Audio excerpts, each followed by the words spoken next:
ମୁଁ ଷ୍ଟାର୍ଟ କରିବା ହେଲା।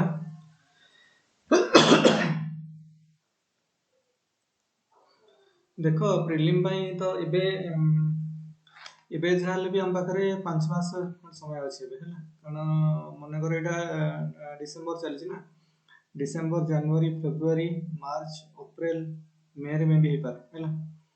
ଜାନୁଆରୀ, ଫେବୃଆରୀ, ମାର୍ଚ୍ଚ, ଅପ୍ରିଲ 5 ମାସ 6 ମାସ ପାଖାପାଖି ଟାଇମ୍ ଅଛି। ତେଣୁ ଆମର ଯେଉଁ 7ଟା ସେକ୍ସନ ଅଛି ଟୋଟାଲ ପ୍ରିଲିମ୍ରେ, 7ଟା ସେକ୍ସନ ପାଇଁ ତମେ ଯଦି କ୍ଲାଉଡ୍ ଷ୍ଟୋରେଜରେ ନୋଟ୍ ବନାଉଛ ତ ଠିକ୍ ଅଛି।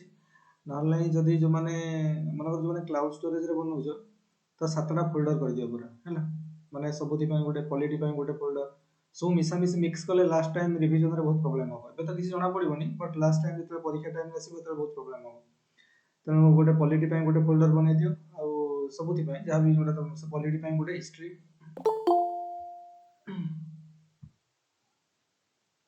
ହେଲା। ଯଦି କ୍ଲାଉଡ୍ ଷ୍ଟୋରେଜରେ ଆମେ କରୁଛନ୍ତି, ମନେକର ଷ୍ଟୋରେଜ କରୁଛୁ, ତ 7ଟା ଫୋଲ୍ଡର ବନେଇବ। ଗୋଟେ ପଲିଟି ପାଇଁ, ହିଷ୍ଟ୍ରି ପାଇଁ, ଜିଓଗ୍ରାଫି ପାଇଁ, ସବୁ ଏନଭାୟରନମେଣ୍ଟ ଇକୋଲୋଜି ପାଇଁ, କରେଣ୍ଟ ଆଫେୟାର୍ସ ପାଇଁ, ସାଇନ୍ସ ପାଇଁ, ଜେନେରାଲ ସାଇନ୍ସ ପାଇଁ, ସବୁଥିପାଇଁ 7ଟା ଯେଉଁ ଆମର ସେକ୍ସନ ଅଛି ପ୍ରିଲିମ୍ରେ, 7ଟା ସେକ୍ସନ ପାଇଁ 7ଟା ଫୋଲ୍ଡର ବନେଇଲ ହେଲା।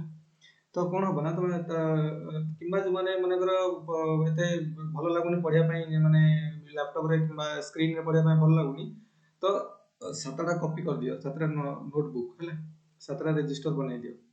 କ'ଣ ପାଇଁ ମୁଁ କହୁଛି ନା, କାରଣ ଏଇ ଥ୍ରୁ ଆଉଟ୍ ପ୍ରିପାରେସନ୍ ଭିତରେ ଆମେ ଯେତେବେଳେ ଜିନିଷ ପଢ଼ିବା, ମନେକର କିଛି ନୂଆ ନୂଆ ପଏଣ୍ଟ ଆସିଲା, କିଛି ଆସିଲା, ତ ସେଇଠି ନୋଟ୍ କରିବ।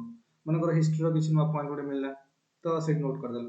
କି ଆମକୁ କିଛି ଜିଓଗ୍ରାଫିର କିଛି ମିଳିଲା, କି ଆମେ ୟୁଟ୍ୟୁବ ଦେଖିଲା ବେଳକୁ କିଛି ନୂଆ ଜିନିଷ ଲାଗୁଛି ନା ଏଇଟା prelim point of view important, ତ ସେଇଠି ନୋଟ୍ କରିଦେଲ ହେଲା। କି ଏଇ ପ୍ରିପାରେସନ୍ଟା ଏଇଭଳିଆ ହିଁ ହୁଏ। କାରଣ କେଉଁ ମୁମେଣ୍ଟରେ କେତେବେଳେ କେଉଁଟା, କି କାହା ସହିତ ଡିସ୍କସନ୍ କଲା ବେଳକୁ ଗୋଟେ ନୂଆ ପଏଣ୍ଟ ଶୁଣିବାକୁ ମିଳିଲା, ଯେ ଏଇଟା ନୋଟ୍ କରିଦେଲ ସେଇଠି। ଦ୍ୟାଟ୍ ଇଜ୍ ପର୍ସନାଲ ନୋଟ୍ କେବଳ, ତ ନିଜ ପାଇଁ ହେଲା। ନିଜ ଲାଷ୍ଟ ମୋମେଣ୍ଟରେ ସେଗୁଡ଼ାକ ସେଇଥିରୁ ବହୁତ ଜିନିଷ ଆମକୁ ହେଲ୍ପ କରିବ। ତେଣୁ ପୁରା ଯେଉଁ 7ଟା ସେକ୍ସନ ପାଇଁ ଯଦି ସବୁବେଳେ କମ୍ପ୍ୟୁଟରରେ କରିକି ରଖିବନି, କମ୍ପ୍ୟୁଟର କେତେବେଳେ ପୁଣି କ'ଣ ହେବ, ଡିଲିଟ୍ ଫିଲିଟ୍ ହେଇଯାଇପାରେ ହେଲା। କ୍ଲାଉଡ୍ ଷ୍ଟୋରେଜରେ ରହିବ ସବୁବେଳେ ହେଲା।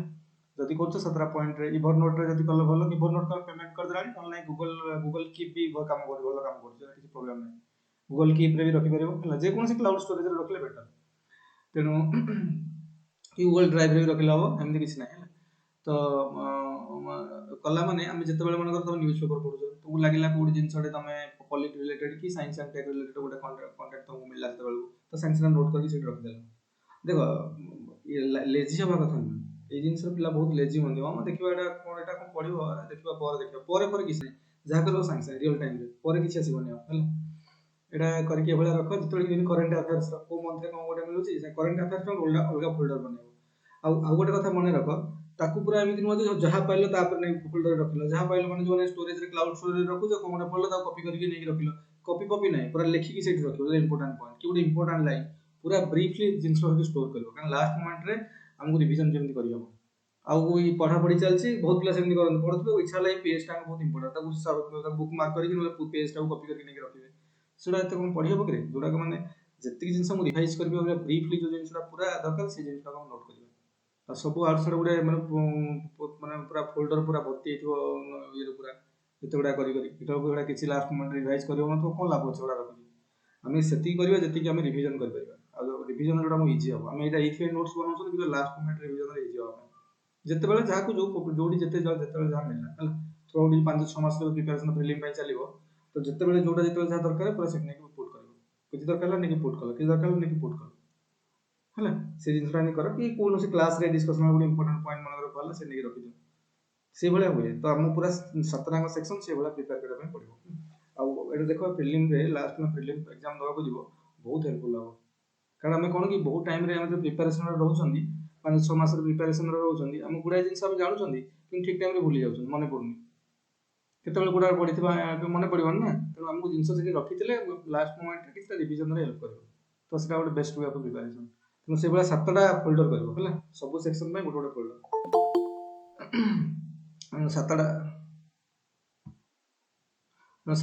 7ଟା ଫୋଲ୍ଡର ବନେଇଦେଲେ, ସବୁ ଆମର ପ୍ରିଲିମ୍ରେ 7ଟା ସେକ୍ସନ୍ସ ଅଛି, ତ 7ଟା ସେକ୍ସନ ପାଇଁ 7ଟା ଫୋଲ୍ଡର ବନେଇଦେଲେ, ଯେତେବେଳେ ଯାହା ଯୋଉ ରେସ୍ପେକ୍ଟିଭ ଫୋଲ୍ଡର ଯେତେବେଳେ ଯାହା କଣ୍ଟେଣ୍ଟ ତମେ ପଢିଲ କି ଜାଣିଲ, ତ ସେଗୁଡ଼ା ସେଠି ପୁଟ୍ କଲ।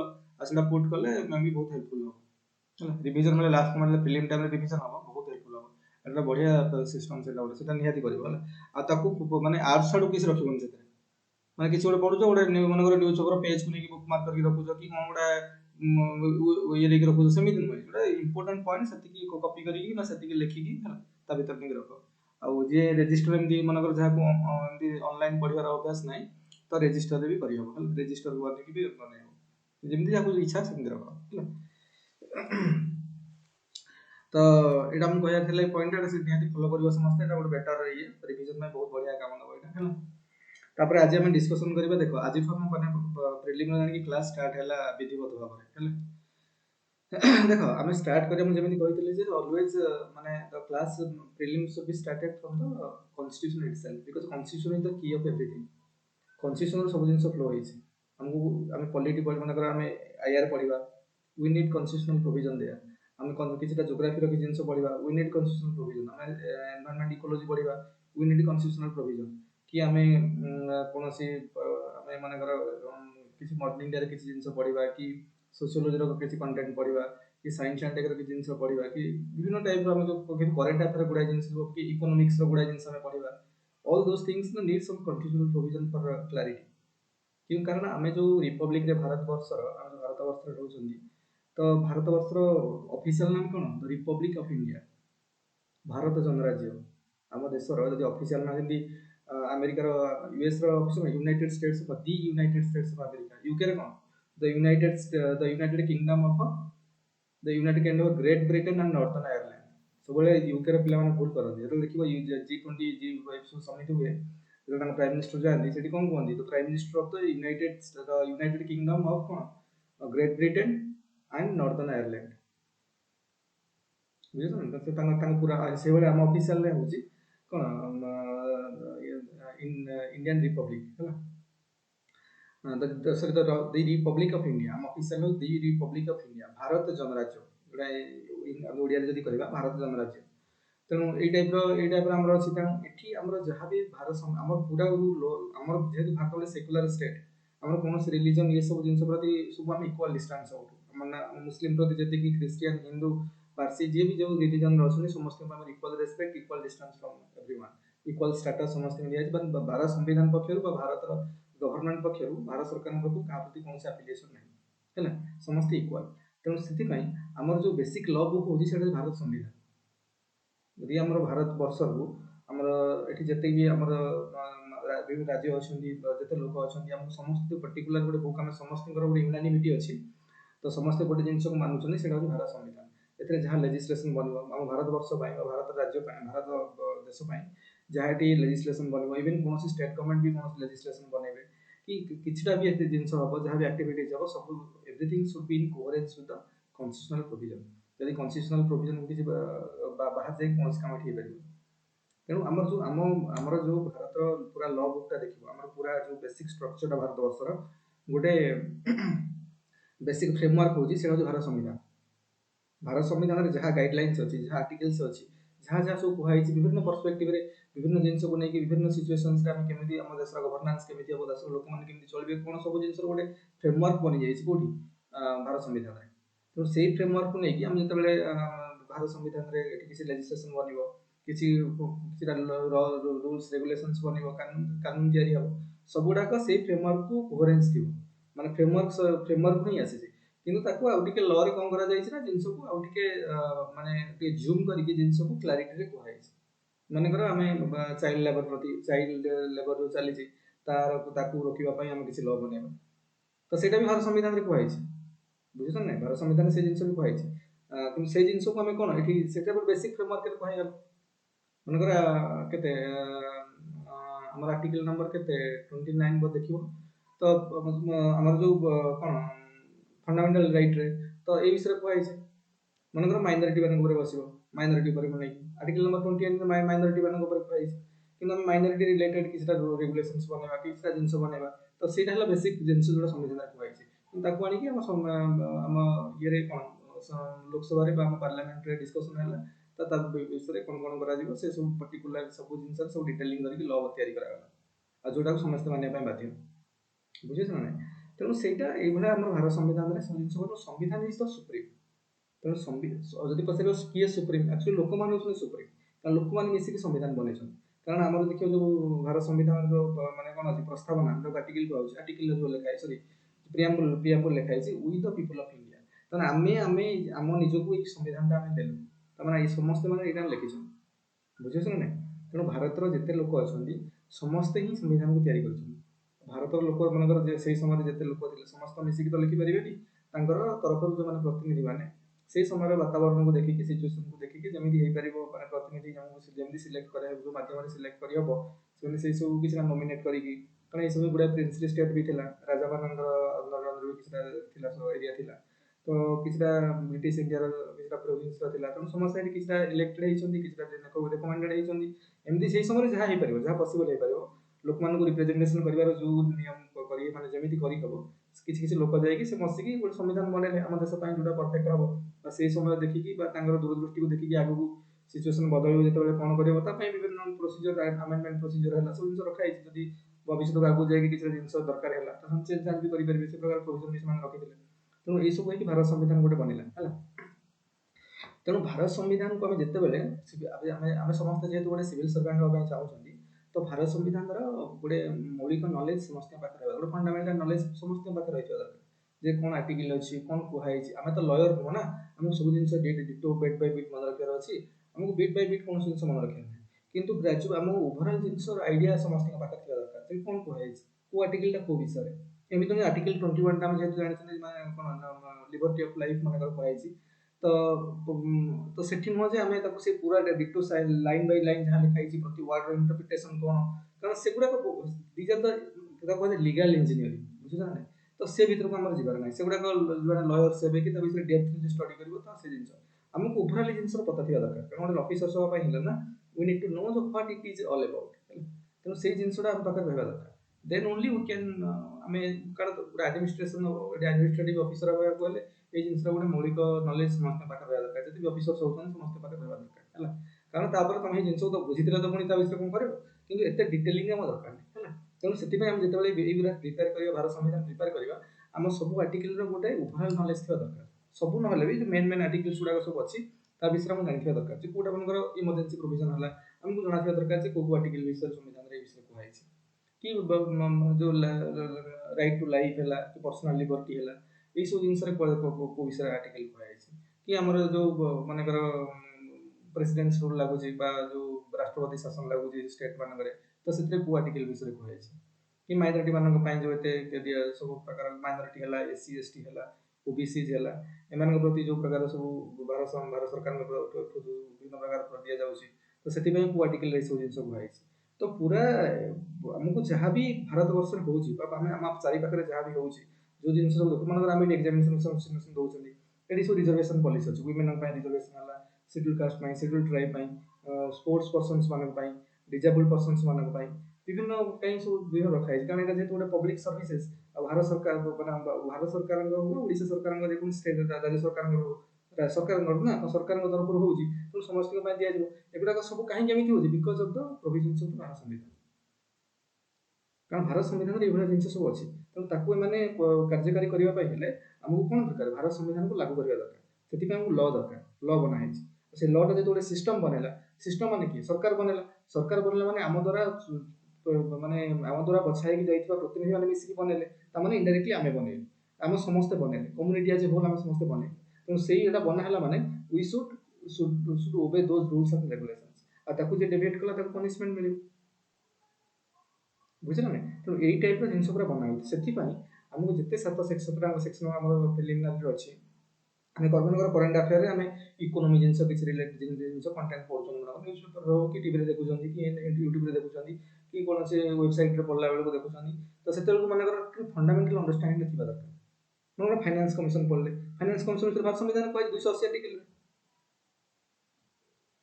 बुझे कि नहीं तो कौन से जिन पढ़ुं ना वी शुड रिलेट इट तो भारत संविधान तेणु से भारत संविधान is the basic book basic माने guide book for the governance of country है से टाइप आमको पढ़ार अच्छे आउे कौन अच्छे ना ये आमको माने आम भारत संविधान पढ़ला आमको बहुत जिन आइडिया को आसो जे ये केमी माने भारत सरकार माने ये सरकार केमी तैयारी लोकंर मुझे थी पिला लोक जो मत पचारे सरकार किए बुझे ना क्वेश्चन पचार सरकार किए तामाने तांकर क्लारिटी नहीं जे सरकार किए से भावुଛନ୍ତି सरकार किए गोटे लोक बोधे सरकार दौनाहांती तामाने गोटे लोक किए दौनी बोधे बुझिल ना तो बेसिक जिनिस ना सरकार के नो सरकारी जे सिस्टम ए सिस्टम को दायित्व रे हम किसी लोक दउछन माने जेमिति जो पॉलिटिकल पार्टी अछि सब तांका भीतर समस्त कंटेस्ट करछन इलेक्शन कारण हम जो सिस्टम टा बना हैछि से सिस्टम को चलेया पई हेले हमको कोन लोक दरकार तेणु से लोक किए जीवन ना पॉलिसी लोक मैंने विभिन्न विभिन्न पॉलिटिकल पार्टी सब गढ़ी आ से पॉलिटिकल पार्टी रे उप इलेक्शन होछि अडल्ट सफ्रेज अनुसार बा जो जते लोक अछन हमर वोट वोट दवा पई तो समस्त गोटे वोटिंग होछि प्रति 5 वर्ष हम सिस्टम अनुसार तो से माने हम जो लोक मान को जो पार्टी को अधिक वोट देले से लोक माने एलिजिबल जे हम जो सिस्टम टा बना हैछि गवर्नमेंट करा हैछि जाना को हम गवर्नमेंट कहउछथि ताको चलेया पई तेणु से लोक सेठी गले चलेबे सरकार को चलेबे बुझिछ ना नहीं तेणु सेमाने की पोजिशन रे मेन पोजिशन सेमान रहले ता माने इनडायरेक्टली भारत रो जते लोक अछंती सेमाने शासन चलाउछथि थ्रू दोज पीपल बुझिछ ना नहीं जिनस को जेहेतु हमर कॉमन लोक माने बुझी नाहंती सिस्टम टा को भलिया जते हमर सब साधारण लोक जनता अछंती भारत वर्ष रे समस्त जिनस टा परफेक्टली बुझी नाहंती सेति पे ताऊ डर लागुछ से जो मान को निर्वाचन करके पठै छने निर्वाचित करके तांको डरि जाउछ तांकर हाव भाव देखि कि तांकर स्टाइल देखि कि तांकर वे ऑफ लिविंग देखि कि मान डरि जाउछ कि सेमाने होछन एक्चुअली पावर ड्रॉ करछन हम समस्त मत बुझिछ ना तेणु से दिहला दायित्वटा तो गवर्नमेंट फॉर्मेशन करके सब जिनस जहाँ कौन हम कौन ना बुझुन तेणु सब तुम क्लारिटी रहा दरकार भारत संविधान पढ़िया पूर्व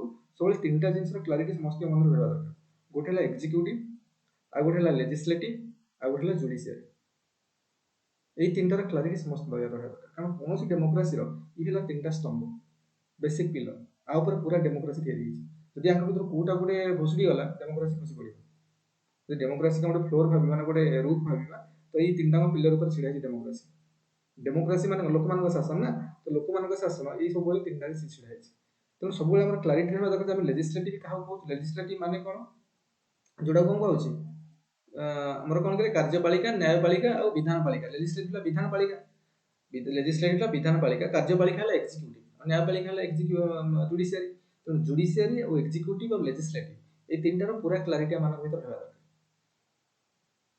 देखो एरा सब बेसिक बेसिक जिनस कि क्लारिटी परफेक्ट रहा दरकार मन भर लेजिस्लेटिव माने देखो फास्ट कहूँ लेजिस्लेटिव किए लेजिस्लेटिव माने देखो मुझे कहली डेमोक्रेसी जो लोक मान शासन लोक द्वारा लोक प्रतिष्ठित शासन जमी अब्राहम लिंकन कहते तेणु यही सब जो डेमोक्रेसी जो समस्त लोक द्वारा शासन किंतु आम सब लोक तो मिसिकी मन 121 कोटी लोक आम समस्त जाकि कौन समस्त शासन करवा मिसिकी एत लोक केमती कौन हम से पूरा भारत वर्ष को विभिन्न कन्स्टिट्यूएंसी डेभलप भंगा जामी आम लोकसभा इलेक्शन हो 543 टा कन्स्टिट्यूएंसी कराई कि आम राज्य सरकार राज्य सरकार गठन कर राज्य सरकार आम ओडिशा 147 टा कन्स्टिट्यूएंसी कराई तामाने सब जो कन्स्टिट्यूएंसी माने कोन गोटे भाग भाग कराई आमर मनकर भारत सरकार बर्तमान देखा पूरा भारत वर्ष में 543 टा भाग कराई भारत वर्ष तो प्रति भाग जन जन लोक चिन्ह प्रतिनिधि जी से दिल्ली लोकसभा को जी तो मैंने से जो एरिया जो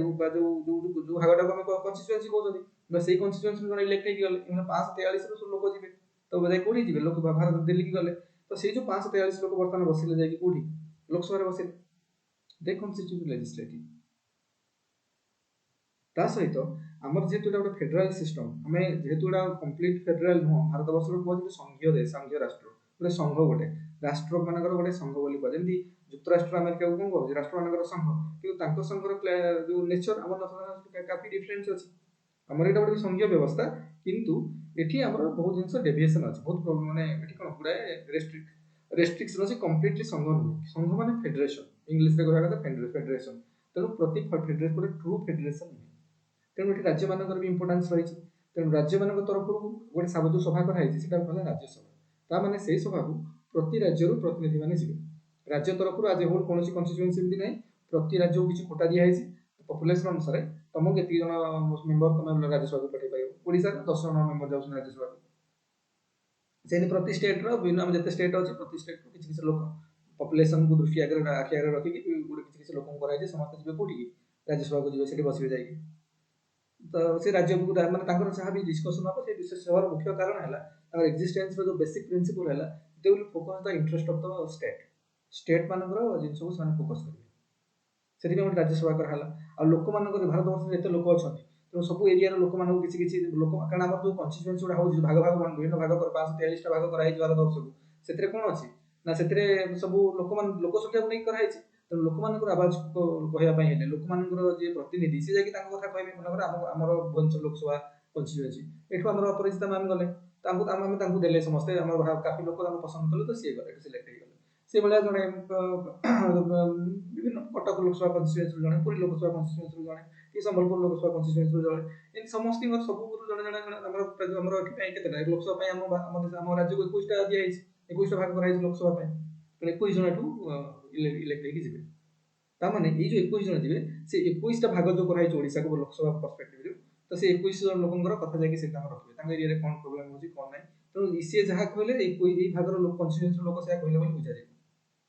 ମନେକର ଆମ ଭୁବନେଶ୍ୱରର ମନେକର ଅପରାଜିତା ଷଡ଼ଙ୍ଗୀ ମ୍ୟାମ୍ ଯାଇକି ଯାହା କହିବେ ମନେକର ଲୋକସଭାରେ, ସେଟା ଇନଡାଇରେକ୍ଟଲି ବୁଝାଗଲା ଯେ ମାନେ କନଷ୍ଟିଚ୍ୟୁଏନ୍ସିର ବା ଆମର ଭୁବନେଶ୍ୱର ଲୋକସଭାର ଏରିଆ ଲୋକଙ୍କର ଇଏ ହିଁ ଆବାଜ, ତାଙ୍କର କଥା ହିଁ ଏଇଟା, ସେଇଆ କହିବା ପାଇଁ ଚାହୁଁଛନ୍ତି। ସେ ଆମ ତରଫରୁ ଯାଇକି କହୁଛନ୍ତି। ଜିନିଷକୁ କ'ଣ କି ଏବେ ଟ୍ରୁ ସେନ୍ସରେ ଡେମୋକ୍ରାସିଟା ଏକ୍ଜିକ୍ୟୁସନ ହଉନି, ଯେହେତୁ ଲୋକମାନେ ଅଶିକ୍ଷିତ ଅଛନ୍ତି, ତେଣୁ ବୁଝା ପଡୁନି। ଲୋକମାନେ ପୁରା ଆମ ସମସ୍ତଙ୍କ ଭଳିଆ ଲୋକ ସମସ୍ତଙ୍କୁ ଏଇଭଳିଆ ଆଇଡିଆ ପଳେଇ ଆସିବ, ଜାଣିଯିବେ ଯେ ଜିନିଷ କେମିତି ହଉଛି, ତ ଗଭର୍ଣ୍ଣାନ୍ସଟା ଅଲଗା ଟାଇପ୍ର ହବ। ବୁଝୁଛ ନା ନାଇଁ? ତେଣୁ ଏଇଭଳିଆ ହେଲା। ତେଣୁ ସେଥିପାଇଁ ଭାରତବର୍ଷକୁ 543 କରାଯାଇଛି, ସମସ୍ତେ ଯିବେ। ସେ ଓଡ଼ିଶା ଷ୍ଟେଟ୍କୁ ଆମର ଯେନ୍ ଷ୍ଟେଟ୍ରେ ଦେଖିବା ଆମର 147ଟା କରାଯାଇଛି, ତ ସମସ୍ତେ ଜଣ ଜଣ ହେଇକି ଯାଇକି ଲୋକ ଆସେମ୍ବଲି କରୁଛନ୍ତି। ତ ଆଉ ଗୋଟେ କଥା ହେଲା, ଦେଖ ତ ମୁଁ କହିବାର କଥା ହେଲା, ଏତେ ଜିନିଷ ମୁଁ କହିବାର ମୁଖ୍ୟ କାରଣ ହେଲା ଯେ ଆମର ଷ୍ଟାର୍ଟିଂରୁ ଭାରତ ସମ୍ବିଧାନ ପଢିବା ପୂର୍ବରୁ ଆମର ଟିକେ ଆଇଡିଆ ରହିବା ଦରକାର ଯେ କେମିତି ଜିନିଷଟା ହଉଛି, ଭାରତ ସରକାରଟା କେମିତି ଚାଲୁଛି, ଆଉ ଭାରତ ସରକାରଙ୍କର ଫଙ୍କସନ କେମିତି ହଉଛି, ଆଉ ଭାରତ ସରକାରଙ୍କର କାରଣ ଏଇ ଜିନିଷ ଗୁଡା ଆମେ ପରେ ସମ୍ବିଧାନ ପଢି ଯିବା, ଆଗକୁ ପଢି ଯିବା, ସବୁ ଆର୍ଟିକଲରେ ବିଭିନ୍ନ ଆର୍ଟିକଲରେ ଏଇସବୁ ଜିନିଷ ଆସିବ। ରାଜ୍ୟସଭାରେ କେମିତି ଫଙ୍କସନ ହଉଛି, ଲୋକସଭାରେ କେମିତି ଫଙ୍କସନ ହଉଛି, ରାଷ୍ଟ୍ରପତିଙ୍କର ଫଙ୍କସନ କ'ଣ, ପ୍ରଧାନମନ୍ତ୍ରୀଙ୍କର ଫଙ୍କସନ କ'ଣ, ଏଠି ଚିଫ ମିନିଷ୍ଟରଙ୍କର ଫଙ୍କସନ କ'ଣ, ବିଧାନସଭାର ଫଙ୍କସନ କ'ଣ, ସମସ୍ତଙ୍କର ରାଜ୍ୟପାଳଙ୍କ ଫଙ୍କସନ କ'ଣ, ସ୍ପିକର ଯିଏ ହଉଛନ୍ତି ତାଙ୍କର କ'ଣ ଫଙ୍କସନ, ସବୁ ଜିନିଷ ଆମେ ବିଭିନ୍ନ ଆର୍ଟିକଲରେ କନଷ୍ଟିଚ୍ୟୁସନ ଭିତରେ ପଢି ଆଗକୁ ଯିବା ହେଲା। କିନ୍ତୁ ଆମର ତା ପୂର୍ବରୁ ଗୋଟେ ବ୍ରିଫ୍ ଆଇଡିଆ ଆସିବାର, ରଫ୍ ଆଇଡିଆ ଆସିଯିବା ଦରକାର ଯେ ଭାରତ ସମ୍ବିଧାନଟା କୋଉ ଭଳିଆ କାମ କରୁଛି, ଆଉ ଭାରତ ସମ୍ବିଧାନକୁ ନେଇକି କେମିତି ସବୁ ଜିନିଷଟା ବନା ହେଇଛି। ଆଉ ପର୍ଟିକୁଲାରଲି ଆମ ଷ୍ଟେଟ୍ ଆମ ଇଣ୍ଡିଆନ୍ ପଲିଟି ପଢୁଛନ୍ତି, ମାନେ ପଲିଟିକାଲ ସାଇନ୍ସର ଆପ୍ଲିକେସନଟା ଇଣ୍ଡିଆନ୍ କଣ୍ଟେକ୍ସଟରେ, ସେଥିପାଇଁ କହୁଛି ଇଣ୍ଡିଆନ୍ ପଲିଟି ହେଲା। ତ ଇଣ୍ଡିଆନ୍ ପଲିଟିରେ ମେନଲି ହେଲା, ଏଇଟା ହେଲା ଆମର ଗୋଟେ ହେଲା ୟୁନିୟନ ଲେଭେଲ। ଭାରତ ସବୁବେଳେ ମନେ ରଖ, ଭାରତଟା ହଉଛି ଗୋଟେ ସଂଘୀୟ ବ୍ୟବସ୍ଥା। ତ ୟୁନିୟନ ଲେଭେଲ, ଆଉ ଗୋଟେ ହଉଛି କ'ଣ, ମାନେ ସଂଘ ହେଲେ ଗୋଟେ ଟ୍ରୁ ସଂଘ ନୁହେଁ, କିନ୍ତୁ ସଂଘର କ୍ୟାରେକ୍ଟରିଷ୍ଟିକ୍ ଅଛି ଏଥିରେ। ତେଣୁ ଗୋଟେ ୟୁନିୟନ ଲେଭେଲ ହେଲା, ଆଉ ଗୋଟେ ହେଲା ଷ୍ଟେଟ୍ ଲେଭେଲ। ସବୁ ଷ୍ଟେଟ୍ରେ ଯେମିତି ଆମର ପ୍ରେଜେଣ୍ଟଲି ଯଦି ଆମେ ଦେଖିବା ବର୍ତ୍ତମାନ ସମୟରେ ଆମ ପାଖରେ 28ଟା ଷ୍ଟେଟ୍, ଆମ ଭାରତ 28ଟା ଷ୍ଟେଟ୍ ଅଛି। ଆଉ କେତେଟା? 8ଟା କ'ଣ ୟୁନିୟନ ଟେରିଟୋରୀ।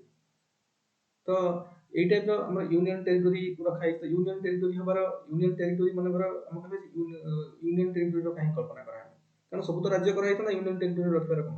ୟୁନିୟନ ଟେରିଟୋରୀ ରଖିବାର ମୁଖ୍ୟ କାରଣ ହେଉଛି ଗୁଡ଼ାଏ ରିଜିନ୍ ଅଛି ତା ପଛରେ, ବହୁତ ଷ୍ଟ୍ରାଟେଜିକ ଇମ୍ପୋର୍ଟାନ୍ସ। ମନେକର ଯେମିତି ଜମ୍ମୁ ଆଣ୍ଡ କାଶ୍ମୀର, କାହିଁ ଷ୍ଟ୍ରାଟେଜିକାଲି ଇମ୍ପୋର୍ଟାଣ୍ଟ ଜିନିଷ ସେଇଟା ଗୋଟେ, କାରଣ ଗୋଟେ ଜିନିଷକୁ ଆମେ ଷ୍ଟେଟ୍ ଯେତେବେଳେ ବନେଇ ଦେଉଛନ୍ତି ନା, ଆମ ଭାରତ ସମ୍ବିଧାନରେ ଯେତେବେଳେ ସଂଘୀୟ ବ୍ୟବସ୍ଥାରେ କାଫି କ୍ୟାରେକ୍ଟରିଷ୍ଟିକ୍ ଅଛି, ଆଉ ସଂଘୀୟ ବ୍ୟବସ୍ଥାରେ ଷ୍ଟେଟ୍ ମାନଙ୍କୁ ବି କାଫି ପାୱାର ଅଛି। ବୁଝୁଛ ନା? ଗୋଟେ ସଂଘୀୟ ବ୍ୟବସ୍ଥାରେ ସବୁ ଷ୍ଟେଟ୍ ମାନଙ୍କୁ ବି ପାୱାର ଅଛି। ଓଡ଼ିଶା ଷ୍ଟେଟ୍କୁ ଆମ ଷ୍ଟେଟ୍ର ପୋଲିସ ହେଲା, ଲ୍ୟାଣ୍ଡ ହେଲା, ଏଇଟା ସବୁ ସରକାର ଷ୍ଟେଟ୍ ସରକାରଙ୍କ ଅଣ୍ଡରରେ ଆସୁଛି। ଆଉ ଆମ ଭାରତ ସରକାରର ଗୋଟେ ସବୁ ସିଡ୍ୟୁଲ୍ ଅଛି ଆମର ବର୍ତ୍ତମାନ ଯୋଉ ବିଭିନ୍ନ ମାନେ 7 ନମ୍ବର ସିଡ୍ୟୁଲରେ ଭାରତ ସରକାରଙ୍କର, ସେଥିରେ ବି ବିଭିନ୍ନ ୟୁନିୟନ ଲିଷ୍ଟ ଅଛି, କନକରେଣ୍ଟ ଲିଷ୍ଟ ଅଛି, ଆଉ କ'ଣ ଷ୍ଟେଟ୍ ଲିଷ୍ଟ ଅଛି। ତ ଷ୍ଟେଟ୍ ଲିଷ୍ଟରେ ଯୋଉ ଜିନିଷ ଗୁଡ଼ା ରଖାଯାଇଛି, ଯୋଉ ସବଜେକ୍ଟ ଗୁଡ଼ା ରଖାଯାଇଛି, ତାର ଏକ୍ସକ୍ଲୁସିଭ କଣ୍ଟ୍ରୋଲ କାହାର? ଷ୍ଟେଟ୍ ଗଭର୍ଣ୍ଣମେଣ୍ଟର। ତେଣୁ ଏମିତି କିଛିଟା ଏରିଆ ଅଛି ଯୋଉଗୁଡ଼ାକ ଷ୍ଟେଟ୍ କଲେ ବହୁତ ପ୍ରୋବ୍ଲେମ୍ ହେଇପାରେ ୟୁନିୟନକୁ, ମାନେ ଆମର ସିକ୍ୟୁରିଟି ପର୍ସପେକ୍ଟିଭରୁ, ଆମ ନ୍ୟାସନାଲ ଇଣ୍ଟରେଷ୍ଟ ପର୍ସପେକ୍ଟିଭରୁ, ଷ୍ଟ୍ରାଟେଜିକାଲି ଆମ ଷ୍ଟ୍ରାଟେଜି ପର୍ସପେକ୍ଟିଭରୁ, ତ ବିଭିନ୍ନ ଦୃଷ୍ଟିକୋଣରୁ ସେଗୁଡ଼ାକ ପ୍ରୋବ୍ଲେମ୍ କ୍ରିଏଟ୍ କରିପାରନ୍ତି ଯାଇକି। ସେଥିପାଇଁ ସେଗୁଡ଼ା ୟୁନିୟନ ଟେରିଟୋରୀ କରାଯାଏ। କୋଉଠି ମାନେ ଆଇସୋଲେଟେଡ୍ ଏରିଆ ହେଲା, କି ହିଣ୍ଟରଲ୍ୟାଣ୍ଡ ହେଲା, କି କୌଣସି ଷ୍ଟ୍ରାଟେଜିକାଲ ଇମ୍ପୋର୍ଟାନ୍ସ ପୋଜିସନ୍ସରେ କୌଣସି ଗୋଟେ ଏରିଆ ହେଲା, ତାକୁ ମାନେ କ'ଣ କରୁଛନ୍ତି, ଷ୍ଟେଟ୍ ନ କରିକି ତାକୁ ୟୁନିୟନ ଟେରିଟୋରୀ ମାନେ ଡାଇରେକ୍ଟଲି ସେମାନେ ଭାରତ ସରକାରଙ୍କର ଅଧୀନରେ, ଭାରତ ସରକାର ଯୋଉ ଭାରତ ୟୁନିୟନ ଲେଭେଲରେ ଯୋଉ ଗଭର୍ଣ୍ଣମେଣ୍ଟ ରହିବେ, ଯେ ଗଭର୍ଣ୍ଣମେଣ୍ଟ ଫର୍ମେସନ କରିବେ, ତାଙ୍କ ଅଣ୍ଡରରେ ସେମାନେ ରହିବେ, ସେ ଡାଇରେକ୍ଟଲି ଆଡମିନିଷ୍ଟ୍ରେଟ୍ ହେବ, ତାଙ୍କ ରାଜ୍ୟର ବ୍ୟବସ୍ଥା ନାହିଁ ହେଲା। ସେଇଭଳିଆ ଜାମ୍ମୁ କାଶ୍ମୀର, ମନେକର ଜାମ୍ମୁ କାଶ୍ମୀର କି ହଁ ଗୋଟେ ଜିନିଷ ପଚାରିବି, ସାର୍ ଆପଣ ଯେମିତି କହିଲେ ଏଇ ଯୋଉ କିଛି ପର୍ଟିକୁଲାର ଏରିଆକୁ ମାନେ କ'ଣ ବହୁତ କିଛି ଜିନିଷ ଦେଖିକି ଅବଜର୍ଭ କରିକି, ଯେମିତି ଯୋଉଟା କି ଷ୍ଟେଟ୍ ଆମର ଇଣ୍ଡିଆର ସିକ୍ୟୁରିଟି ପାଇଁ ତାକୁ ଓନ୍ଲି ସିକ୍ୟୁରିଟି ବି ନୁହେଁ, ସିକ୍ୟୁରିଟି ପର୍ସପେକ୍ଟିଭ ହେଇପାରେ, ଷ୍ଟ୍ରାଟେଜିକ ଲୋକେସନ ପର୍ସପେକ୍ଟିଭ ହେଇପାରେ, କିମ୍ବା ଆଡମିନିଷ୍ଟ୍ରେସନରେ ଡିଫିକଲ୍ଟି ପର୍ସପେକ୍ଟିଭ ହେଇପାରେ, ବିଭିନ୍ନ ରିଜିନ୍ସକୁ ନେଇକି ସେମାନେ ଦେଖନ୍ତି ଯେ ଏଇଟା ଷ୍ଟେଟ୍ କଲେ, କାରଣ ଷ୍ଟେଟ୍କୁ ଆମେ କୌଣସି ଏରିଆକୁ ଷ୍ଟେଟ୍ କରିଦେଉଛନ୍ତି, ତାହେଲେ କାଫି ପାୱାର ଷ୍ଟେଟ୍, ଆମ ସମ୍ବିଧାନ ଅନୁସାରେ ତାଙ୍କୁ କାଫି ପାୱାର ମିଳିଯାଉଛି।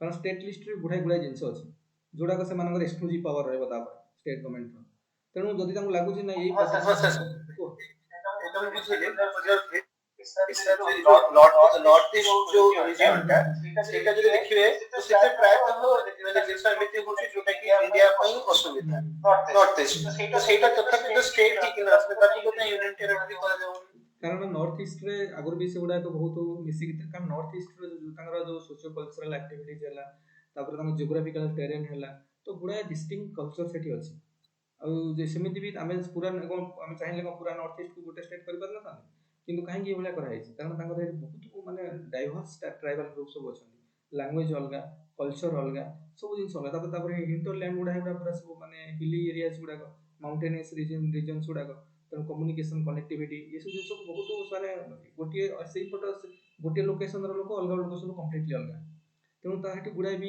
ଯେଉଁ ଇନସର୍ଜେନ୍ସି ଆକ୍ଟିଭିଟିଜ୍ ବି ହେଉଛି ଏବେ ବି ଚାଲିଛି ଏବେ ବି ପୁରା କମିନି ଯେତେବେଳେ 47 ବି ଇଣ୍ଡିପେଣ୍ଡେନ୍ସ ହେଲା ସେତେବେଳେ ବି ଗୁଡ଼ାଏ ଜିନିଷ ଇଭେନ୍ ବି ସେମାନେ ଇଣ୍ଡିଆନ୍ ଗଭର୍ଣ୍ଣମେଣ୍ଟରେ ଇଣ୍ଡିଆ ଗଭର୍ଣ୍ଣମେଣ୍ଟରେ ସେମାନେ ଇଣ୍ଡିଆନ୍ ବୋଲି ନିଜକୁ ମାନୁନଥିଲେ ଏଇ ଟାଇପ୍ର ସିଚୁଏସନ୍ ଥିଲା ଆଉ ସେମାନେ ଅଲଗା ଦେଶ ହେବେ ଏଇ ଟାଇପ୍ର ବି ଗୁଡ଼ାଏ ଜିନିଷ ଥିଲା ତେଣୁ ଯେତେବେଳେ ଗୋଟେ ଜିନିଷ ଡିସିସନ୍ ନିଆହେଉଛି ନା so many parameters are there ସବୁ ଜିନିଷକୁ ଆଖି ଆଗରେ ରଖି କରାହେଉଛି ତେଣୁ ଏତେ ଗୁଡ଼ାକୁ ଲକ୍ଷ୍ୟ କଲା ପରେ ସେମାନେ ଭାବିଲେ ଯେ ନା ଛୋଟ ଛୋଟ ଷ୍ଟେଟ୍ ହଉ ପଛେ ଷ୍ଟେଟ୍ କଲେ ବେଟର ରହିବ କାରଣ ଆମକୁ ଗୁଡ଼ାଏ ଜିନିଷ ଆଡମିନିଷ୍ଟ୍ରେଟିଭଲି ଦେଖିବାର ଅଛି ଷ୍ଟ୍ରାଟେଜିକାଲି ଦେଖିବାର ଅଛି ପୁଣି ଆଡମିନିଷ୍ଟ୍ରେଟିଭ ପର୍ସପେକ୍ଟିଭରୁ ସବୁ ଜିନିଷ ଠିକ୍ ସେ ହେଉଛି ନାହିଁ ତାପରେ କଲଚରାଲି ଜିନିଷ ଗୁଡ଼ାକ ୟୁନିଫାଇ ହେଇପାରିବ କି ନାହିଁ ଗୁଡ଼ାଏ ସୋସିଓ କଲଚରାଲ ମାନେ ପାରାମିଟର୍ସକୁ ଦେଖିବା ପାଇଁ ଦେଖିକି ତ ଗୁଡ଼ାଏ ଜିନିଷର ଡାଇଭର୍ସ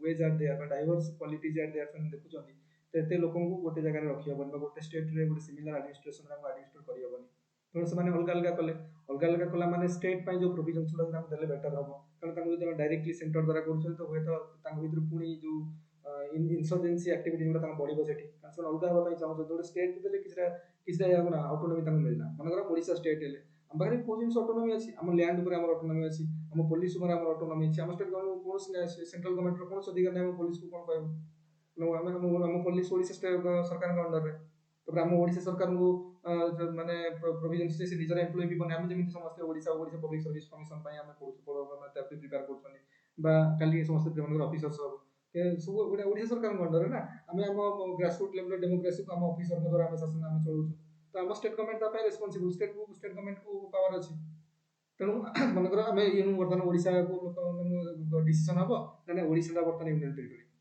ତ ପ୍ରୋଟେଷ୍ଟ ହବ ଆରେ ଆମର ଏଠି ଆମ ଲାଙ୍ଗୁଏଜ ଅଛି ଆମର କଲଚର ଅଛି ଆମର ଡାଇଭର୍ସିଟି ତମେ ଷ୍ଟେଟ୍ ତମେ ସେଣ୍ଟ୍ରାଲ କାହିଁ କରିବ ଆମକୁ ବି ଅଟୋନୋମି ଦରକାର ତ ବିଭିନ୍ନ ପ୍ରକାର ପ୍ରୋବ୍ଲେମ ହେଇପାରେ ନା ତ ସେଥିପାଇଁ ଗୁଡ଼ାଏ ରିଜିନ୍ସ ଅଛି ମାନେ ପଲିଟିକାଲ ଡିସିସନ୍ ନିଆଯାଏ କୌଣସି କାହାକୁ ୟୁନିୟନ୍ ଟେରିଟୋରୀ ରଖିବା କ'ଣ କରିବା ସେ ଗୁଡ଼ାଏ ଡିସିସନ୍ସ ଅଛି ହେଲା ତ ସେଥିପାଇଁ ପପୁଲେସନ ଦୃଷ୍ଟିକୋଣରୁ ବି ତେଣୁ ନର୍ଥ ଇଷ୍ଟର ଯେଉଁ ପୁରା ମଲ୍ଟିଚ୍ୟୁଡ୍ ସବୁ ପ୍ରୋବ୍ଲେମ ସେଠି ଅଛି ତ ଏବେ ବି ଇନସର୍ଜେନ୍ସି ଆକ୍ଟିଭିଟି ମଧ୍ୟ ବନ୍ଦ ହେଲାଣି ବି ଆସାମରେ ହଉ କି ମଣିପୁରରେ ହଉ ନାଗାଲାଣ୍ଡରେ ହଉ ଏବେ ଇନସର୍ଜେନ୍ସି ଆକ୍ଟିଭିଟି ଚାଲିଛି ନା ତାପରେ ଏଠି ଗୁଡ଼ାଏ ବର୍ଡର ଷ୍ଟେଟ୍ ଗୁଡ଼ାକ କାହା ସହିତ ମାନେ ଆମର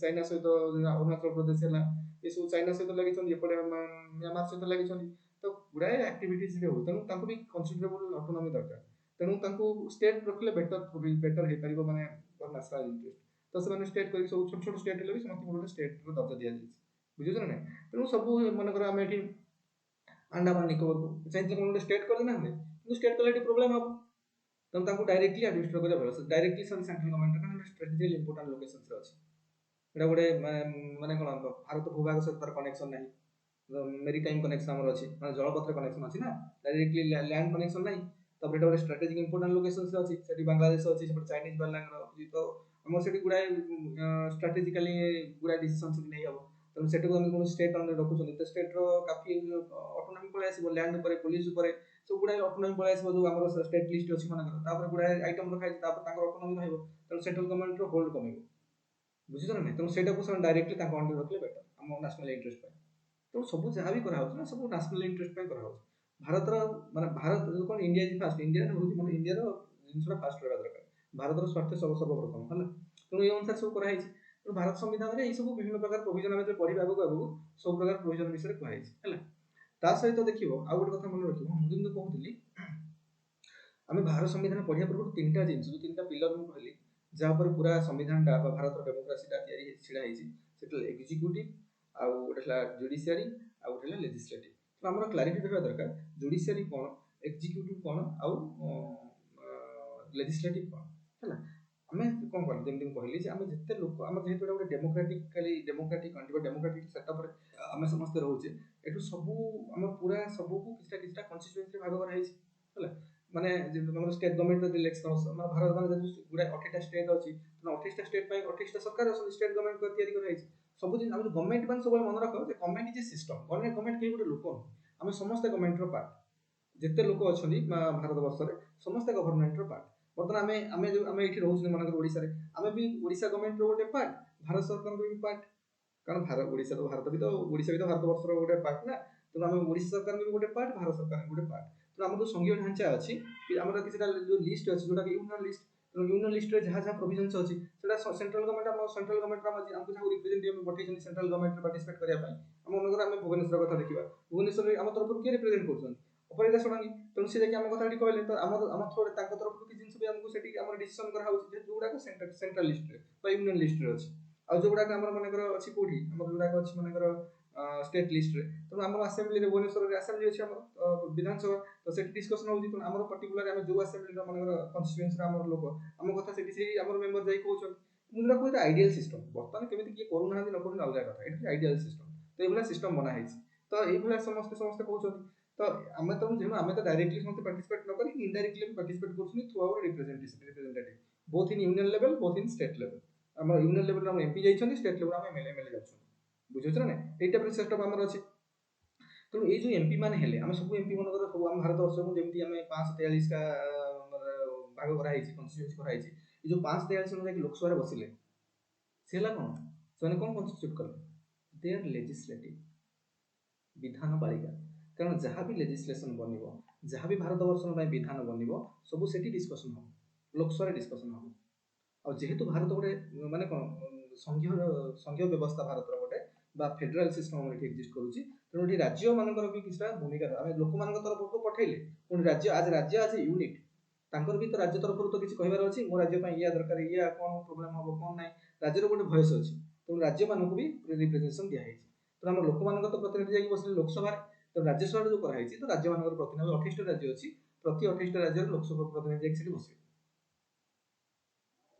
प्रतिनिधि कौटी बस जाकि राज्यसभा सी राज्य आज ओडिशा राज्य में जो 10 जन जाऊँ पठाऊँ ओडिशा राज्य तो से ओडिशा राज्य को आखि आगे रखी डिसीजन सब देते जे आम राज्य कौटा भल कौटा ना कौन सब किंतु आम जो लोकसभा को आम मैंने जाइए पर्टिकुलर कन्स्टिट्यूएंसी लोक मान कथा से कहे जे आम ये प्रोब्लेम अच्छी मो कन्स्टिट्यूएंसी लोक मान प्रोब्लेम अच्छी सी हो आज ए राज्य कौन ये ना आज ए कन्स्टिट्यूएंसी लोक मान भयस हिसाब से लोकसभा को पठाई निज कन्स्टिट्यूएंसी केन्द्रापड़ा लोकसभा कन्स्टिट्यूएंसी तो केन्द्रापड़ा लोक विषय से कही मो कन्स्टिट्यूएंसी या प्रोब्लेम हो या कनेक्टिविटी ना कि एजुकेशन ना कि हेल्थ ना कि इंडस्ट्री ना कि जॉब अनएम्प्लॉयमेंट एक्जिस्ट करुच्ची कि पॉवर्टी एक्जिस्ट करुच्ची जहाँ भी हो लोक मान कथा जाकि से कहे किंतु आम जो राज्यसभा तैयारी कराई आम राज्यर जो मेम्बर मान 10 जन मनकर आम ओडिशा राज्य गले राज्यसभा बसिले से ओडिशा राज्य कौन दरकार ओडिशा राज्य कम्युनिकेशन ठीक ना आज राज्य आज यूनिट मैंने कौन एरिया फोकस ना राज्य आज यूनिट ओडिशा राज्यर या प्रोब्लेम होची ओडिशा राज्यर सी अच्छी ओडिशा राज्यर ये अच्छी तो सी जाकि जहाँ भी डिसीजन हम ओडिशा राज्य निया यहाँ हूँ आइडियल सिस्टम ऑफ डिस्कशन है पॉलिटिकल बायसनेस है कि एबे केमिति होची से अलग कथा किंतु जिंस लाइक है तो से भलिया कराई तेणु इमान जो जाउछ आम राज्य मान किसी लोक से बसिले लोक मान तरफ जो 543टा कन्स्टिट्यूएंसी करे से जाकि से बसिले ये सब ना लेजिस्लेटिव बुझे ना विधान पालिका ओडिया जो विधान पालिका कारण एमाने विधान बनइले विधान माने लेजिस्लेशन लेजिस्लेशन ओडिया कह जाए विधान मैंने विधान बनइले लेजिस्लेशन बनइले लॉ बनइले कौन जिनस को लेकिन कौन इश्यूज को लेकिन ये लॉ तैयारी हो बुझे ना यहाँ विधान पालिका यहाँ लेजिस्लेटिव और जुडिशियरी कौन आम जो पूरा गोटे सिस्टम बनईदे डेमोक्रेटिकल गोटे सिस्टम बनागला सर राज्य स्टेट यूनियन सब बनई दिगला तो जो सिस्टम बनाला आम गोटे सिस्टम पूरा बनईदे यूनियन लेवल कहले सेंट्रल गवर्नमेंट स्टेट लेवल कहले स्टेट गवर्नमेंट तार सब लोक रही एत लोक समस्त रही तो एत लोक कंट्रोल करने कारण जो जहाँ विभिन्न प्रकार कारण मनीष मैंने स्वार्थपर तो मनीष को जो कंट्रोल न रखा जाए ना से यार से हम बुझे ना तेणु सब नियम कानून भितर बांधिक रखा पड़े ठीक अच्छे आम नियम कानून तो बनीगला आम जो सब प्रतिनिधि मान पठेले लोकसभा हो राज्यसभा हो स्टेट लेवल भी आम विधानसभा को पठाऊँ आम एमएलए मान ଆମର ଯୋଉ 147ଟା କନଷ୍ଟିଚୁଏନ୍ସି କରାଯାଇଛି ଆସେମ୍ବଲି କନଷ୍ଟିଚୁଏନ୍ସି, ତା ଭିତରେ ସମସ୍ତ ଏରିଆରୁ ସମସ୍ତେ ପଠଉଛନ୍ତି, ଏଇ 147 ଜଣ କୋଉଠି ବସିଲେ? ବିଧାନସଭାରେ ବସିଲେ। ତ ସେମାନେ ହେଲେ ଲେଜିସ୍ଲେଟିଭ କାହାର? ରାଜ୍ୟ ପାଇଁ। ଏମାନେ ଯୋଉ ଯାଇଛନ୍ତି ସେଣ୍ଟରକୁ, ଏମାନେ ଲେଜିସ୍ଲେଟିଭ କାହାର? ୟୁନିୟନ ପାଇଁ, ଭାରତ ସରକାରଙ୍କ, ଭାରତ ପାଇଁ। ତ ଏମାନେ ଷ୍ଟେଟ୍ ପାଇଁ ଲେଜିସ୍ଲେଟିଭ, ସେଠି ପାଇଁ ଲେଜିସ୍ଲେଟିଭ ଯାଇକି ବନିଲେ। କିନ୍ତୁ କଥା ହେଲା ସେଠି ତ ଯୋଉ ବସିଲେ ଲେଜିସ୍ଲେଟିଭ ସେଠି ବନିଗଲେ, ବୁଝୁଛ ନା ନାଇଁ? କିନ୍ତୁ ସେଠିର କାମ ହେଲା ଖାଲି ବିଧାନ ବନେଇବା ବା ଲେଜିସ୍ଲେସନ ବନେଇବା, ବିଭିନ୍ନ ଇସ୍ୟୁକୁ ନେଇକି ଡିସ୍କସନ କରିକି ସେଠି ଇସ୍ୟୁ ବନିବ ବା ସେଠି କ'ଣ ହବ? ବିଧାନ ସେଠି କ'ଣ ହବ ନା ବନିବ କ'ଣ? ସେଠି ଲେଜିସ୍ଲେସନ ବନିବ। କିନ୍ତୁ ସେଇ ଲେଜିସ୍ଲେସନ ଏକ୍ଜିକ୍ୟୁସନ ହବା ଦରକାର, ତାକୁ ତ ଇମ୍ପ୍ଲିମେଣ୍ଟେସନ ହବା ଦରକାର। ସେଟା କିଏ କରିବ? ସେଥିପାଇଁ ଆସିଲେ ଏକ୍ଜିକ୍ୟୁଟିଭ, କାର୍ଯ୍ୟପାଳିକା। କାର୍ଯ୍ୟପାଳିକା ଯେଉଁମାନେ କାର୍ଯ୍ୟ କରିବେ, ଯେଉଁମାନେ ଏକ୍ଜିକ୍ୟୁଟ କରିବେ, ଯେଉଁ ଲେଜିସ୍ଲେସନ ବନିଲା, ଯେଉଁ ବିଧାନ ବନିଲା, ସେ ବିଧାନର ଏକ୍ଜିକ୍ୟୁସନ ହବ, ବୁଝିଲେ ନା? ତେଣୁ ହେଲା କାର୍ଯ୍ୟପାଳିକା।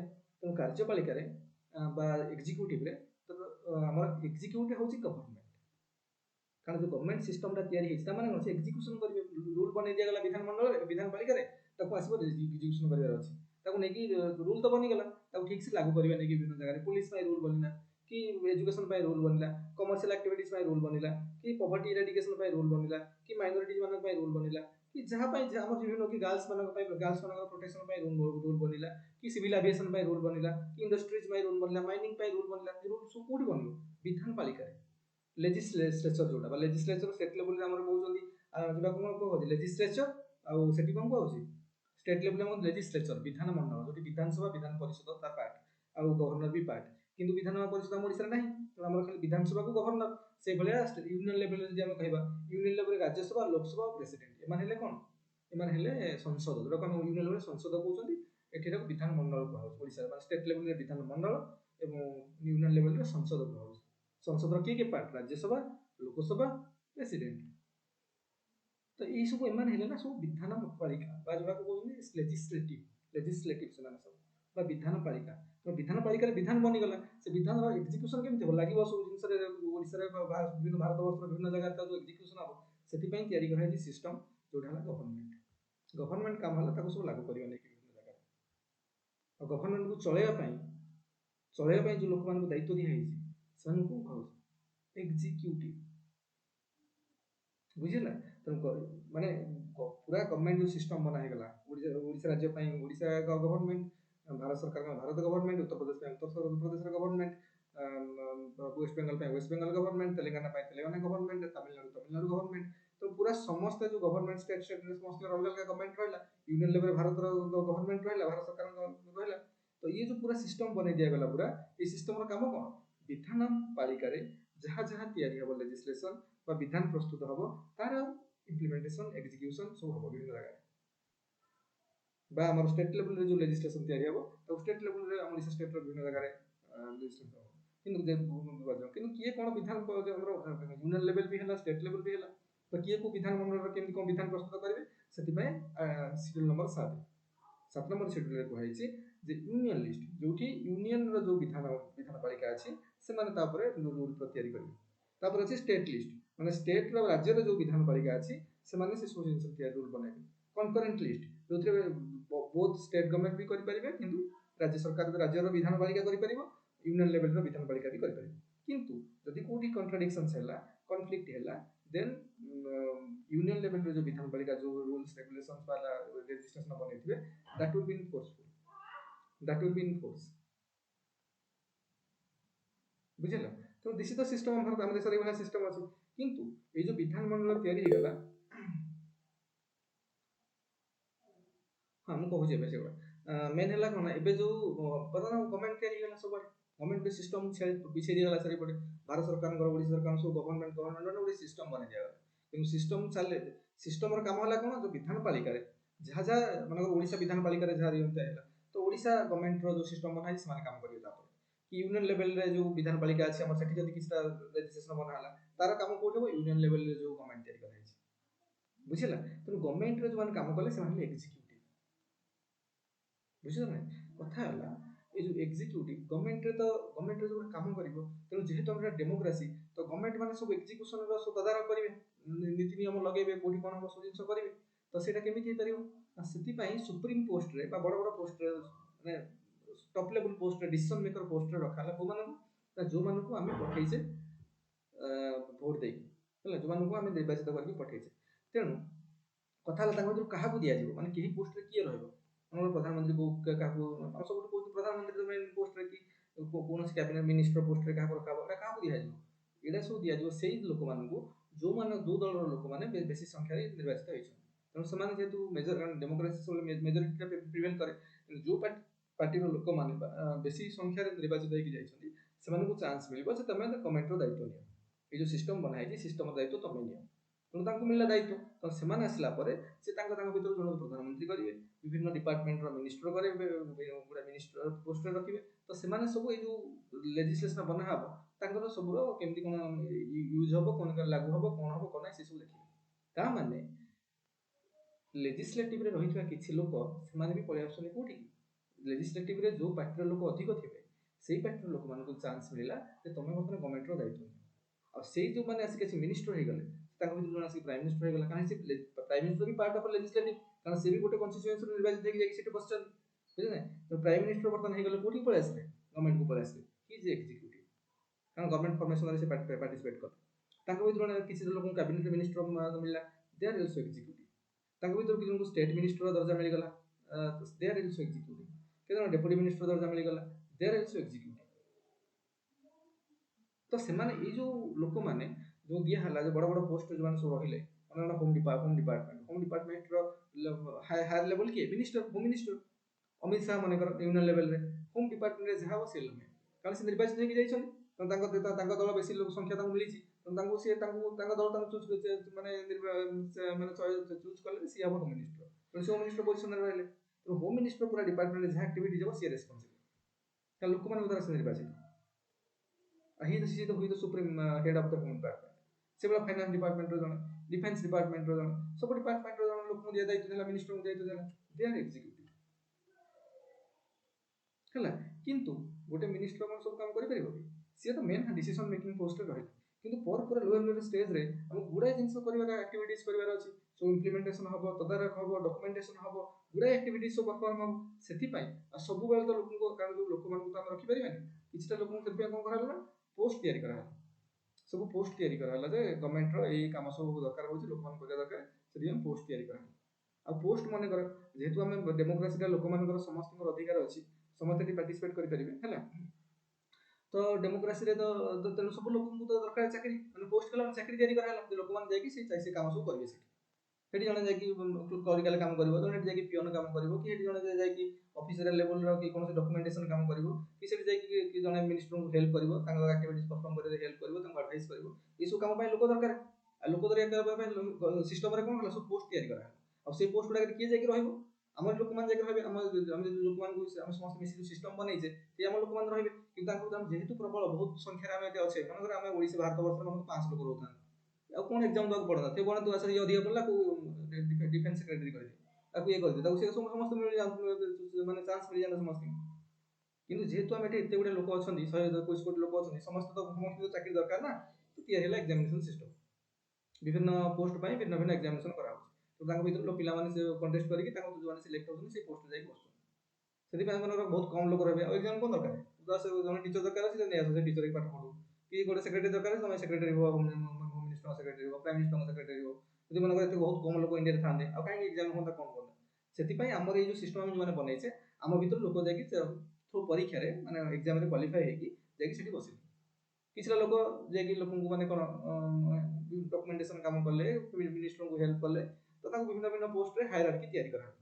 ଇଏ ସବୁ ବିଭିନ୍ନ ପରୀକ୍ଷା କରିକି ସବୁ କ୍ଲରିକାଲ ପାଇଁ ପରୀକ୍ଷା ହେଲା, ସେକ୍ସନ ଅଫିସର ପାଇଁ ପରୀକ୍ଷା ହେଲା, କି ସିଭିଲ ସର୍ଭିସେସ୍ ହେଲା, କି ବିଭିନ୍ନ ଟିଚରସିପ ଯେଉଁମାନେ ଗଭର୍ଣ୍ଣମେଣ୍ଟ ସ୍କୁଲରେ ମାନଙ୍କର ସବୁ ଏତେ ସ୍କୁଲ ଗୁଡ଼ା ସବୁ କାରଣ ଲୋକମାନଙ୍କୁ ଏଜୁକେଟ୍ କରିବା ଦରକାର, ତ ଏଜୁକେସନ ଡିପାର୍ଟମେଣ୍ଟ ଅଣ୍ଡରରେ ସେ ସବୁ ଆସିବ, ତ ସବୁ ସ୍କୁଲ ବନେଇ ଦିଆଗଲା, ୟୁନିଭର୍ସିଟି ବନେଇ ଦିଆଗଲା, ଟେକ୍ନିକାଲ ଏଜୁକେସନ ପାଇଁ ଆଇଆଇଟି ବନେଇ ଦିଆଗଲା, ଷ୍ଟେଟ୍ ଲେଭେଲର ଟେକ୍ନିକାଲ ଇନଷ୍ଟିଚ୍ୟୁଟ୍ ବନେଇ ଦିଆଗଲା, ମେଡିକାଲ କଲେଜ ବନେଇ ଦିଆଗଲା, ଲ ୟୁନିଭର୍ସିଟି ବନେଇ ଦିଆଗଲା। ସବୁ ହେଲା କାହିଁକି, ଲୋକମାନଙ୍କୁ ତ ଶିକ୍ଷା ଦେବା ଦରକାର ନା, ତେଣୁ ଏସବୁ ଜିନିଷ ପୁରା ବନେଇ ଦିଆଗଲା। ତେଣୁ ଏଠି ଲୋକ କାମ କରିବା ପାଇଁ ଦରକାର, ଏଠି ଜଣେ ପିଅନ ରହିବ, ଜଣେ କ୍ଲର୍କ ରହିବ, ଜଣେ ପ୍ରଫେସର ରହିବ, ସବୁ ଜିନିଷ ଏଇସବୁ ପୋଷ୍ଟ କୋଉଠୁ ଆସିବ?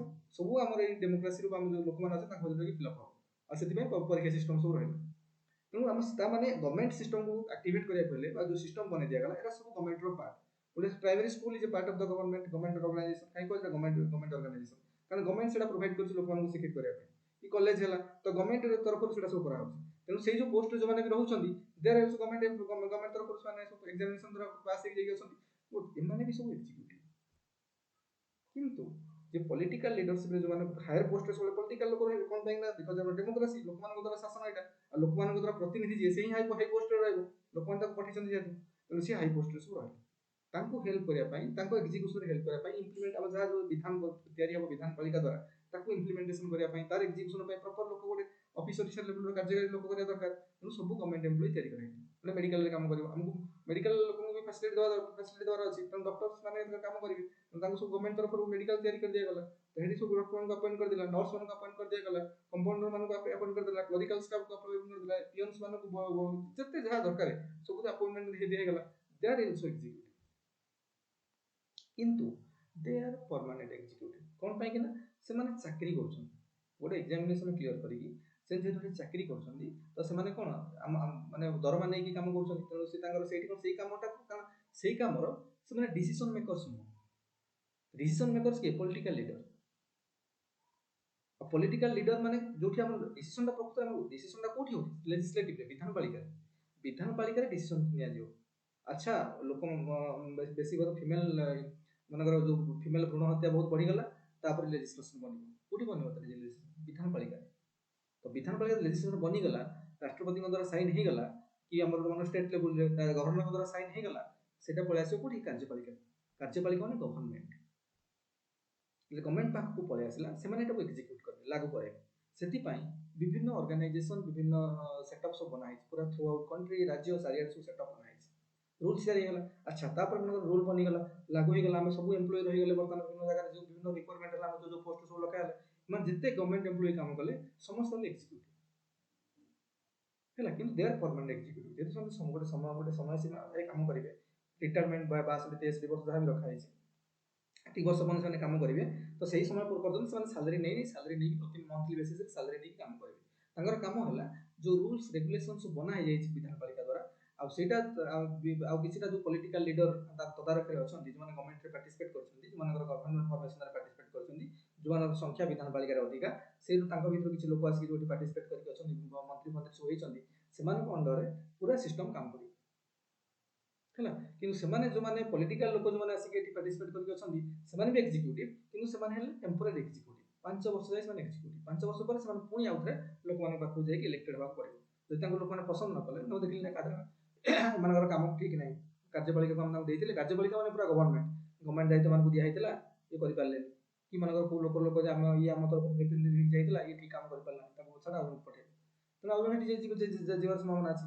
ତେଣୁ 5 ବର୍ଷ ଯାଏ ସେମାନେ, ତେଣୁ ସେମାନଙ୍କୁ କୁହାଯାଏ ଟେମ୍ପୋରାରୀ ଏକ୍ଜିକ୍ୟୁଟିଭ। କିନ୍ତୁ ଯିଏ ଥର ଗୋଟେ ଏକ୍ସାମ ପାସ୍ କରିକି ଯାଇକି ଗୋଟେ ପୋଷ୍ଟରେ କାମ କଲା ଯାଇକି, ସିଏ କ'ଣ ହେଲା? Permanent executive. ଆଉ ପରମାନେଣ୍ଟ ଏକ୍ଜିକ୍ୟୁଟିଭ କୌଣସି ଡିସିଜନ ମେକିଂ ପାୱାର ନାହିଁ। ଦେ ଆର୍ ଓନ୍ଲି ଇମ୍ପ୍ଲିମେଣ୍ଟ କରିବେ, ଜିନିଷ ଇମ୍ପ୍ଲିମେଣ୍ଟ କରିବେ, ତଦାରଖ କରିବେ, କିଛିଟା ଭୁଲ ହେଲେ ତାକୁ ଉପର ଜଣାଇବେ, ଅଫିସର୍ସକୁ ଜଣାଇବେ, ଏଇ ହେଲା କାମ। ତ ତାଙ୍କର ଡିସିସନ ନେବାର କାପାବିଲିଟି ନାହିଁ। କୌଣସି ଆମେ ଯେତେ ସବୁ ପାଠ ପଢିକି ଯାଇକି ଚାକିରି କରୁଛେ, वी आर ओनली सर्वेंट्स, ଆମର କୌଣସି ଡିସିସନ ମେକିଂ କାପାବିଲିଟି ନାହିଁ। We are only for the execution of the legislation made in the कोडी विधान पालिका बा लेजिस्लेटिव, बुझिछ ना?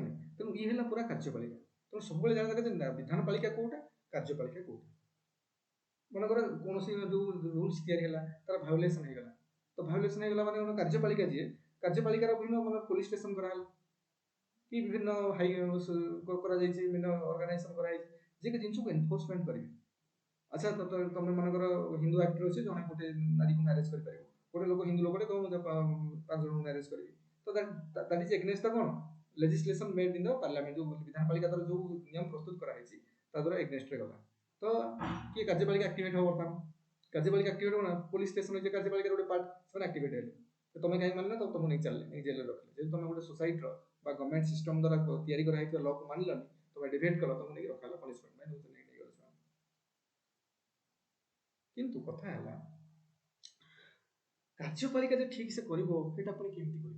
ମନେକର ଆମେ ଯୋଉମାନଙ୍କୁ ଜଣେ, ଆମେ କାଲି ଆଇଏଏସ୍ ଅଫିସର ହେଇଗଲେ, କାଲି ଓଏଏସ୍ ହେଇଗଲେ, ଆମକୁ ତ ଗୋଟେ ଏକ୍ସାମ ପାସ୍ କରିଗଲେ, ଆମକୁ ପୋଷ୍ଟ ମିଳିଗଲା, ଆମେ ଯାଇକି ବସି ପଡ଼ିଲେ, ଆମକୁ ପୋଷ୍ଟ ଦିଆହେଇଗଲା। ଆମେ ଠିକ କରୁଛୁ ନା ନାହିଁ?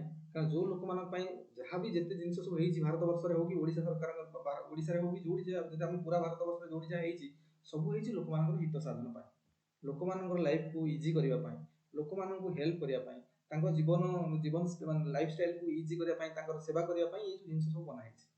मेडिकल हैला यूनिवर्सिटी हैला कॉलेज एजुकेशन कॉलेज स्कूल हैला कि जेते जहाँ अछि सब हमर जो बना है सब लोक मान लाइफ को इजी करिया पे तो लोक मान सुप्रीमेटी तेणु तुम मान जहाँ को मन जो लीडर्स को आम देदेले काम देदेले जो सिलेक्ट कर 5 वर्ष पठे देले 5 वर्ष भीतर तो हमर सिस्टम नै तांको फिट बाहर कर करिया बोली 5 वर्ष सान रहले कि मन जो ऑफिसर चाकरी कले करके जाई एग्जाम क्वालिफाई करके जाई चाकरी कला सेठी से ठीक कले कि नहीं यदि प्रोब्लेम्स माने कले कि डेविएट कले हम केमि ता सिस्टम कोन ता सिस्टम है न्यायपालिका साधारण लोक लोक मान जो तुम पठे तो जो लोक लोक मान निर्वाचित होगी मिनिस्टर पद में बसी सी ठीक ता काम न कला कि जो ऑफिसर्स कौन से एग्जाम क्रैक करके जाई बसी पोस्ट ऑफिस कौन से गोटे पोस्ट मिली से दायित्व ठीक से न कला ता माने कार्यपालिका लोक जो मैंने अच्छा से दायित्व ठीक से करुँच ना केमी हम लोक मान असंतुष्ट है मन तो कौन कौटी जी से न्यायपालिका तेणु न्यायपालिका जो कराई से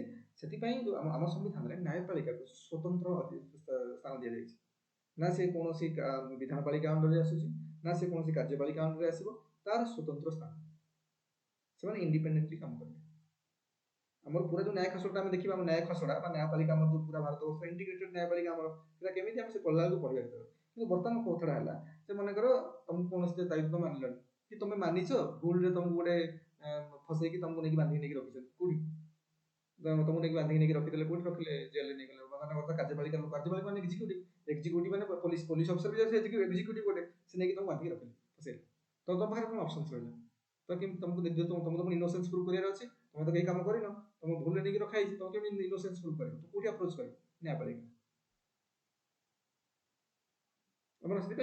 संविधान पढ़िया जो रिट व्यवस्था हबियस कर्पस गोटे अच्छी हबियस कर्पस काम है तुम इलिगाली कौन जिन डिटेन कर जदि क्या डिटेन कल तो you should produce that person before the कौन कोर्ट न्यायपालिका सामने ताको नहीं हाजर करने पड़ो तुम पुलिस तार पक्ष रख कहीं अरेस्ट कर अरेस्टेड होती सी भी पक्ष रखिए कौन प्रोब्लेम ना कि भूल जहाँ पक्ष अच्छे से रखिए तो न्यायपालिका डिसाइड भूल कोटा ठीक कोटा तेणु आम पूरा संविधान यहाँ बुझे पूरा क्लारिटी संविधान पढ़िया पूर्व ना ये क्लारिटी रहा दरकार ताहले आस्ते आस्ते पढ़ले जिन आस्ते आस्ते सब मन रख पॉलिटिटा हूँ फिजिक्स टाइप है कनसेप्ट गंताघर यहाँ so many things are here concept पूरा फुल गंताघर पॉलिटिटा आम जिते पढ़ा से अच्छे जिते पढ़ा से अच्छे से कहूँ पॉलिटी कुआड़े मुंड बुले ना ओनली एम लक्ष्मीकांत से बहीटा को बारंबार बारंबार बारंबार पढ़ चैप्टर 1 रु स्टार्ट करके हिस्टोरिकल बैकग्राउंड आरंभ करके जिते सब अच्छी गोटाए पर पढ़ी चले आ बारंबार जिते आम पढ़ा से क्लारिटी क्लियर हो जिते पढ़ा जिते क्वेश्चन करवा से क्लियर हो जिते पढ़ुवा पुणी क्वेश्चन करता पुणी क्लारिटी आसो बुझे तेणु जिते करवा से भी कम पॉलिटा पूरा मैंने कौन गंताघर गोटे पूरा कनसेप्ट है तेणु से भाया आमर मनकर बुझीगला न्यायपालिका कौन कार्यपालिका कौन आउ एक्जिक्यूटिव कौन ए न्यायपालिका कौन कार्यपालिका कौन विधानपालिका कौन अब तो क्लारिटी भूल हबार ना कौन से कन्फ्यूजन हबार ना कारण ये क्वेश्चन मुझे कहूँ जो इंटरव्यू दूसरी से मतलब पूरा यही जिनटा पचार अच्छा एक्जिक्यूटिव कहल किए ये टाइप क्वेश्चन पूरा क्लारिटी रहा एक्जिक्यूटिव किए से इंटरव्यू कहूँ ना मजा आस क्लारिटी फुल अच्छी और से थंग थंग हो कन्फ्यूजन हो कौन गोटा कहूँ ठीक ठीक ना तो गला ना से डाउन हो गला से तुम 200 रखा जगह से 100 मार्क डाउन हो गला बुझे ना तेणु ये टाइप पूरा आम पढ़ा पूरा पॉलिटी फाउंडेशन पूरा स्ट्रंग हवा दरकार क्लारिटी बहुत स्ट्रंग हवा दरकार बर्तमान पॉलिटिक्स भर पशि ना कन्स्टिट्यूशन भर मुझे गोटे बेसिक फ्रेमवर्कटा कहूँ भारत कौ भाया चली कौन सिस्टम कौ भाया आम गोटाए पर गोटाए प्रोविजन आर्टिकल फार्टिकल सब आरंभ कर चलो एंट्री मार है तो मत लगुच आज इंट्रोडक्शन क्लास ठीक थी जदि भी किसी देख जो मान किसी प्रोब्लेम हो मत पचारिदेव ना भी मत फोन करके पचारि पार किसी प्रोब्लेम ना है आउ गोटे कथा है आम नेक्स्ट क्लास हम यहाँ जो ये जीएस 1 डिस्कसन हम मेन तेणु आम ये स्टार्ट करके तुम सब पॉलिटी बही जमी कह प्रथम 3टा चैप्टर पढ़ुता कारण स्टार्ट हो तुमको टाइम मिलनी जेहतु मुझे टाइम दूसरी कौन ना जेहतु नुआ नुआ स्टार्ट हो बर्तमान प्रिपेरेसन तो जिन टाइम लगे जिन इनकलकेट करके पढ़ी बुझापी नेक्स्ट टाइम बुझे चलना डिस्कसन कर चलना तो आखिर जिन क्लीयर हो पूरा अच्छा यहाँ मुझे पढ़ी तो पूरा क्लारिटी आस तेणु understanding clarity is the most important thing जो बुझा पड़नी बारंबार बारंबार से जिन पढ़ क्लैरिटी इन अंडरस्टैंडिंग और जो एबेटू तुम क्लैरिटी करी गले ना पूरा बेसटा फाउंडेशन टा स्ट्रांग हे जीवो और सातटा करंट अफेयर तो सब बेस करे करंट अफेयर कोन की करंट अफेयर हम जहां सब पढ़िया पॉलिटी पढ़िबा फिजिक्स माने सॉरी ज्योग्राफी पढ़िबा कि इकोनॉमी पढ़िबा कि साइंस एंड टेक्नोलॉजी हला कि न कोन कि एनवायरमेंट इकोलॉजी पढ़िबा ए जो बेसिक्स गुडा के हम कवर हो ना सेगुडा तुम करंट अफेयर बुझिबारे सहज हो बुझन माने economic current affair science and technology current affair polity current affair तो एटा आमे जे बेसिक्स टा हमरो फाउंडेशन टा स्ट्रांग थिबो त करंट अफेयर्स को ऑब्जर्व करे काफी बढ़िया इजी लागिवो से को तुम इकोनॉमिक्स तो कोन अच्छा इकोनॉमिक्स तो अरे आईपीओ आज पेटीएम आईपीओ लॉन्च होला आईपीओ टा पुन जानिया दरकार तो आईपीओ कोन आईपीओ टा केना आमे तो इकोनॉमिक्स पढ़िया तो आईपीओ तो ना पड़ियो अच्छा ट्रेड डेफिसिट हे जाई इंडिया रो कि बीओपी क्राइसिस हे गला ग्रीस रो बीओपी क्राइसिस हेतला सेटा के बीओपी रो तो बीओपी रो कांसेप्ट तो क्लियर तो पुनी करंट अफेयर बुझा पड़ियो कोन लिखा है बुझियो ना नहीं तेणु ये जिनस गुड़ाक बर्तमान तत्तर हबार नहीं आराम से फाउंडेशन स्ट्रांग करी आम पाखे 5-6 मास समय भी अच्छी प्रिलिम ପାଇଁ काफी तेणु पूरा एबे पॉलिट आमे पॉलिट रो स्टार्ट करछन तो 1 2 3 चैप्टर तीनटा चैप्टर करो डिस्कशन आमे पुनी हे जीवो तो सब कहि चली तो बहुत क्लैरिटी हे जीवो हला पूरा बुझी जिनस को बुझी पढ़ आराम रे कोन लिखा है बुझी पढ़ हम डिस्कशन जते हबो आराम रे क्लैरिटी हो सब जिनस क्लियर हे जीवो तापरे एमसीक्यू प्रैक्टिस हो हला तो ठीक अछि आज ये क्लास ता एंड करबा अपन नेक्स्ट क्लास हबो नेक्स्ट क्लास में जॉइन करियो मैं आ गुटे लिंक पठेबी है ना